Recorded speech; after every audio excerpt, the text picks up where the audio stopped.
নিজের যে সমস্ত দেশে যাওয়ার সুযোগ হয়েছে, আমার দেখার সুযোগ হয়েছে, আমি নিজের চোখে দেখেছি অনেক দেশে যে তারা মাগরিবের পর, তাদের তো নামাজ কালাম নাই, সন্ধ্যার পর তারা খেয়ে ঘুমায় পড়ে এবং রাত 8টা-9টায় তাদের রাস্তাঘাটে গাড়ি পাওয়া যায় না। আর আমাদের শহরে রাত 8টা মানে সারা দিনের 24 ঘন্টার ভিতরে সবচেয়ে পিক টাইম রাস্তায়, তাই না? পাবলিক সবচেয়ে বেশি ব্যস্ত। আর তাদের দেশগুলোতে ভোরে মানুষ কফি শপে সিরিয়াল লেগে যায়, কাজে যাবে, তারা ঘুম থেকে উঠে যায়। আর আমাদের সকাল 9টা-10টার আগে দোকানদার দোকানই খোলে না, কারণ পাবলিক সব নাক টেনে ঘুমাচ্ছে। মনে রাখবেন নবী সাল্লাল্লাহু আলাইহি সাল্লাম যে নির্দেশ করে গেছেন, অমুসলিমরা সেটা ধরে আছে, জেনে হোক না জেনে হোক, বুঝে হোক না বুঝে হোক, অথচ আমরা মুসলমানরা আজ সেটা আমাদের মধ্যে ধারণ করতে পারি। এই জন্য আমি বলি যুবকরা, অনেকে পড়ালেখা করতে করতে আপনারা রাত 12টা-1টা পর্যন্ত ঘুমান না।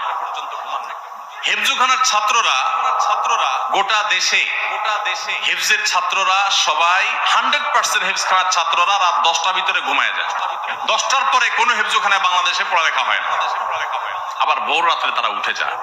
এরা খুব অল্প সময় কিভাবে এই 30 পারা কোরআন তাদের বক্ষে ধারণ করে ফেলতে পারে, কিভাবে তাদের স্মৃতিতে নিয়ে আসে, মেমোরিতে নিয়ে আসে, কিভাবে এবং সারা জীবন ধরে রাখে।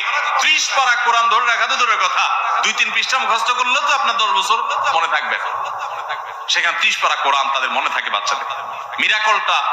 মিরাকলটার যে মূল সূত্র, সেটা যদি 2-4-5টা সূত্র থাকে, তার 1 নম্বর সূত্র হলো এই যে হিফজখানার ছাত্ররা রাতে তাড়াতাড়ি শুয়ে পড়ে। অনেক ছাত্র আছে যারা এই 12টা-1টা-2টা পর্যন্ত ঘুমাবে আর সকাল 9টার দিকে উঠবে, 8টার দিকে উঠবে।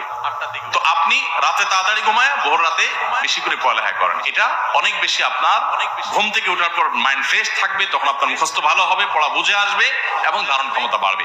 এই জন্য ভাইরা আমার, রাতে দেরি করে শুইলে সাধারণত ফজর নামাজ পড়াটা কঠিন হয়ে যায়। যে বাসায় এই বদভ্যাস আছে সেই বাসায় ফজর টাইম মতো হয় না। এই জন্য সংগ্রাম চালাতে হবে, রাতে তাড়াতাড়ি ঘুমাবো ইনশাআল্লাহ। আমার বাসায় আমরা পুরো ফ্যামিলির সদস্য, আমরা এশা পড়ার আগে পুরো বাসার সবার মশারি টানানো শেষ, খাওয়ার দাওয়ার শেষ, এশা পড়ে এসে আমরা মশারিতে ঢুকে যাই। এটা আমাদের রুটিন আলহামদুলিল্লাহ। একান্ত বিশেষ কোনো ঝামেলা কোনোদিন না থাকলে এটা আমাদের নিয়মিত রুটিন। এর মাধ্যমে কি হয়, ফজরের পরে আর ঘুমাতে হয় না। ফজর নামাজ তো দূরের কথা, তাহাজ্জুদের সময় আপনার ঘুম ভেঙে যাবে, আপনি রাতে তাড়াতাড়ি ঘুমাতে পারেন। আর যদি ভূতের মতো শুধু মোবাইল টিপতে থাকেন 10টা, 11টা, 12টা আপনার মোবাইল আর না ছাড়েন হাত থেকে, তো ফজর আপনার দ্বারা পড়া কঠিন হবে, এটাই স্বাভাবিক। এজন্য একটা সুন্নত ছেড়ে দিলে বহু সুন্নত বরং অনেক ফরজ পর্যন্ত ছুটে যায়। এই জন্য রাতে তাড়াতাড়ি অভ্যাস করবো তো ইনশাআল্লাহ।